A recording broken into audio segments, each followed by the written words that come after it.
Tugon mula sa kinatawan ng mga magsisipagtapos sa taong ito, hatid sa atin ni Sean Marcos Ingalia, summa cum laude, Bachiller ng Arte sa Filosofiya.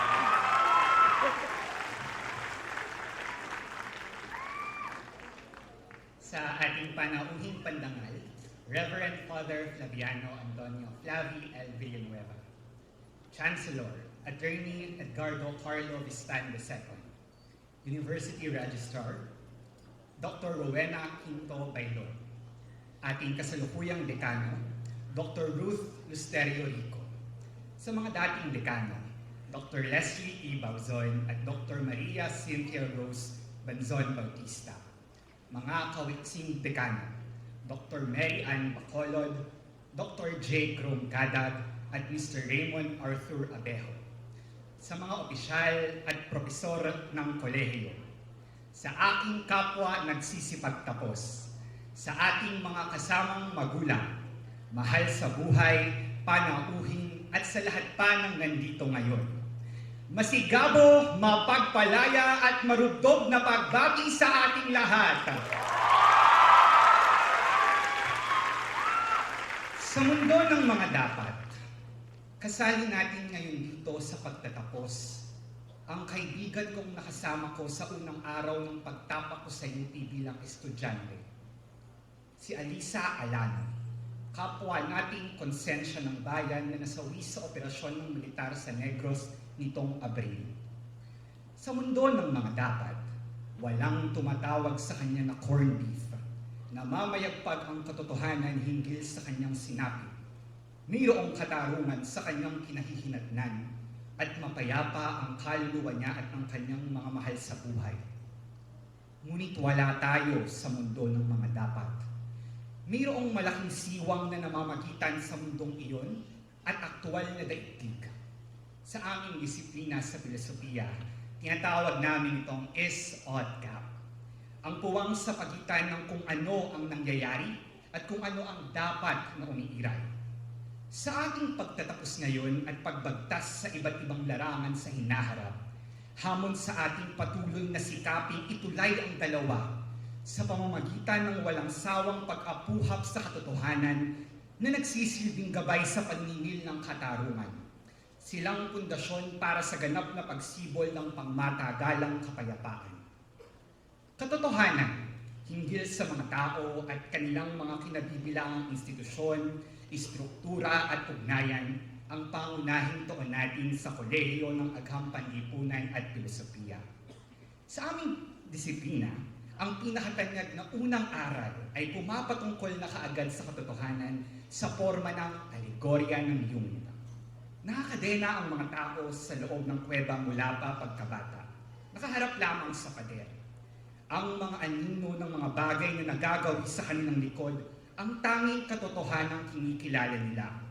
Hanggang makalaya ang isa, masaksihan ang buong liwanag ng araw at makita ang tunay na itsura ng mundo. Bumalik siya sa yungib upang itathatid ang katotohanang natuklasan. Ngunit nang dumating siya, tinutya lamang siya at pinagpalagay ng mga nakapiit na mas mabuti pang hindi na umakyat. At kung magtatangkamang palayain ng isang iba at akayin tungo sa liwanag, papadalhin nila ito. Ito kung gayon ang unang kahinian sa ating lahat. Umalpas sa kuweba kahit maaaring itaboy tayo ng mga nandoon pa, bumalik at mag-anyaya sa iba kahit may kaakibat na panganib, at makinig din sa kapwa sa pamamagitan ng pagkilalang maaaring may mga yungib pa tayong hindi ganap na lalabasan. Sapagkat hindi namamayapa ang pinagkakaitan ng katotohanan. Ganito mismong naging karanasan ko mula elementarya. Bilang bakla, nabulid ako sa mga kasinungalingang nagdidiktang may mali sa aking pagkakakilanlan. Kailangang itago ang katotohanan hinggil sa sariling pagmamahal, ikubli ang magagaslaw na pagkilos, iwasan ang pilantik sa bawat hakbang. Sa panahong kinilangan kong takluban ng katotohanan hinggil sa sarili, walang saglit na nakaramdam ako ng tuluyang payapa. Lagi akong balisa kung nahahalata ba ang lambot sa galaw ko o ang tinis ng boses ko. Nabago na lamang ito pagtugtong ko noong high school nang nagawa ko ng lumabas sa aking unang kuweba. Mas naging bukas ako sa pagpapahayag ng sarili at nakadalo pa sa unang Pride March nang isagawa ito sa Marikina Sports Center na katapat lamang ng aming eskwelahan. Bagay na hindi ko ipinaalam sa mga magulang ko. Sorry, Mapa. Sa unang pagkakataon, nakaramdam ako ng tipo ng kaginhawahang hindi kailanman kayang ibigay ng pamumuhay sa kasinungalingan. Doon ko napatunayan ang aral ng S. Odka. Ang katotohanan, inaapi pa rin ang mga katulad ko ay realidad, ngunit hindi ibig sabihin ay ito na ang dapat na laging umiral. Nagkaroon man ng panloob na kaalwan at komunidad na sumusuporta, mayroong takot pa rin sa ilang mga pagkakataon lalo't wala pang legal na proteksyon at kumpletong karapatan sa amin. Dito, mas nagagap ko ang sinasabing ang personal ay politikal. Upang maging ganap ang kapayapaan, ang katotohanang nauunawaan ko ay dapat ding maging katotohanang lalagos sa lahat at lulundo sa mga mekanismong gagawad ng katarungan sa bawat isa. Sapagkat ang mismong tao sa yuwib ay nagawa lamang makita ang katotohanan nang mapalaya mula sa kadenang gumagapos sa kanya sa loob. Iyon ang nagtulak sa akin na maging mamahayag. Dito sa UP, naging manunulat at patnugot ako ng Philippine Collegian sa loob ng 4 na taon. Nagsilbi itong lunsaran ng mga paninindigan para sa katotohanan, katarungan at kapayapaan na natutuhan ko sa CSSP. Isa sa mga pinanghahawakan namin sa huli ay ang prinsipyo ng peace journalism na pinasinayaan ni Johan Galtung, dalubhasa sa Peace and Conflict Studies. Taliwas sa kumpas ng dominanteng media na pawang mga kaso ng karahasan ang inuulat, tungkulin ng peace journalism na itulak ang kapayapaan sa pamamagitan ng pag-uugat sa mga kaisang panlipunan, istruktura ng kapangyarihan at mga politikal na sitwasyong sanhi ng ganitong mga sigalot. Sapagkat para kay Galtung, ang dahas ay hindi lamang umiiral sa pisikal na antas, kundi tumatagos sa istruktural at kultural na level din. Nakita ko ito nang nakapanayam ko ang asawa ng pinatay sa ilalim ng kontra-drogang operasyon. Nang nakadaupang palad ko ang mga bilanggong politikal na malaon ng nabubulok sa kulungan, at nang nakausap ko ang mga sibilyang nasa pusod ng mga sigalot, nasaksihan ko kung papaanong walang kapayapaan sa mga taong biktima ng istruktural na dahas at pinagkakaitan ng katotohanan at katarungan. Paano ba naman mamamayapa ang tumatangis na ina na pinaslang ang asawa habang hindi man lang niya malaman ang katotohanan sa nangyari at wala pang napananagot na opisyal? Paano mamamayapa ang pamilya ng mga desaparecido kung hindi pa rin nila alam ang katotohanan sa sinapit ng kanilang mga mahal sa buhay? Paano mamamayapa ang mga maralitang nagugutom dulot ng sistemang hindi pa rin nabubulatlat ang buong katotohanan hinggil sa katiwalian at pananagot ng mga nasa likod nito? Itong mga tanong na ito ang mismong pinanghawakan ni Alisa Alano at Maureen Sontuyo.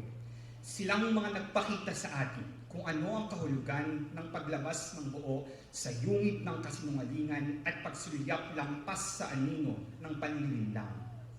Hindi sila nasapatan sa mga teoryang inaral sa ating mga klase, bagkus pinuspos na alamin ng kondisyon ng mga magsasaka sa pamamagitan ng paglubog sa kanilang komunidad.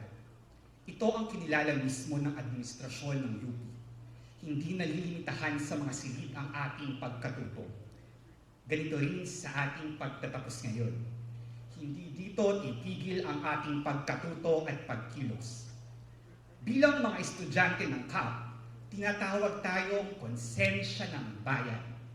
At ito ang gawain ng konsensya na kailangan nating tanganan. Ang bumagabag sa mga gumagawa ng mali. Bulabugin ang kaluluwa ng mga lumalabag sa likas na dangal ng ating kapwa at tumangging bigyan ng kapayapaan ang mga nagkakait nito sa iba. Mahaba ang naglilandas natin at kapugay-pugay ang tibay na nagdala sa atin dito, kasama ang mga mahal natin sa buhay na bahagi ng tagumpay na ito. Maraming mga gabi ang hindi natin tinulugan upang matapos ang mga sulatin, babasahin at thesis. Ang lahat ng pagsisikap na ito ay bahagi ng mas malaking tunguhin makamit ang ilang katotohanan hinggil sa ating kapwa-tao at sa mga kapangyarihan, institusyon at ugnayang humuhubog sa atin. Itong mga katotohanan ang nagtatanglaw sa realidad na mayroon pa ring malaking siwang sa pagitan ng kung ano ang nangyayari at kung ano ang dapat na umiiral. Katarungan naman ang magdidikta na kailangang baguhin ang gayong totoong kondisyon upang maibigay sa bawat tao ang nararapat para sa kanyang kagalingan. Sa pagsasanib ng dalawa, nalalansag ang mga panlipunang batayan para sa hidwaan at nabibigyan ng pagkakataon ang pamamayagpag ng tunay na kapayapaan. Sapagkat sa mundo ng mga dapat, nagtatapos tayo rito kasama si Alisa sa parehong paraang tumapak ako sa unang araw ko sa UP kasama siya. Hindi man natin ganap na maitawid ang kabuuan ng mundo ng mga dapat sa aktwal na daigdig, kaya natin ilapit ang ilang mga salik nito. Mga konsensya ng bayan, lumabas na tayo sa yungib. Wasakin ang mga kadenang gumagapos sa atin, yakapin ang liwanag, apuhapin ang katotohanan, at bumalik sa yungib ng may layuning maating ng lahat ang katarungan na pundasyon ng pangmatagalang kapayapaan. Hustisya para kay Alisa Alano at sa lahat ng mga biktima ng Tuboso 19! Hustisya! Maraming salamat po.